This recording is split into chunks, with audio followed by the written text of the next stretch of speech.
তোমার আরো দুজন প্রেমিকা আছে আমি জানি। হ্যাঁ, দুজন প্রেমিকা।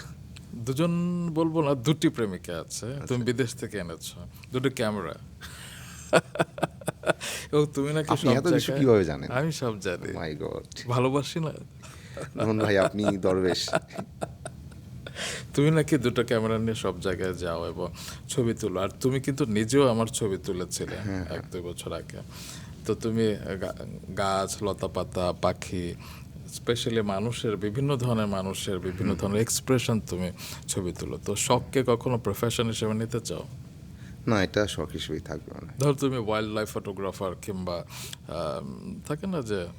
বলা যায় না জীবন কখন কোন দিকে যায়, আসলে বলা যায় না। বাট অভিনেতা হিসাবে শেষ পর্যন্ত কাজ করে যেতে চাই। তার পাশাপাশি অনেক কিছুই হতে পারে। এটাকে আমি মনে করি যে কারিকুলাম অ্যাক্টিভিটিস আসলে।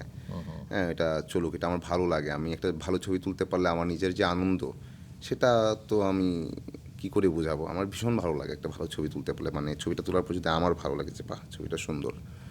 হ্যাঁ, ওইটুকুই আমি চাই আর কি। তো আমার ক্যামেরা দুইটা নিয়ে চলি না, সিগমা পিছে ওইটার লেন্সগুলো আরও আনতে হবে। লেন্স এল মাউন্ট পাই না দেশে, তো আগে জানলে একেবারেই ওইটা নিয়ে আসতাম।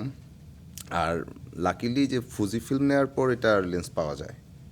হ্যাঁ, আচ্ছা। তো আমার বেশ কয়েকটা লেন্স নেওয়া, তো এটা নিয়ে সবসময় থাকে। আজকে আনি নেই, আজকে একটা ছবি তুলতাম, তো আজকে নিয়ে আনি না, আজকে নেক্সট টাইম। তাড়াহুড়া করে দৌড়ে চলে আসছি। তো ছবি তুলতে ভালো লাগে শুরু থেকেই।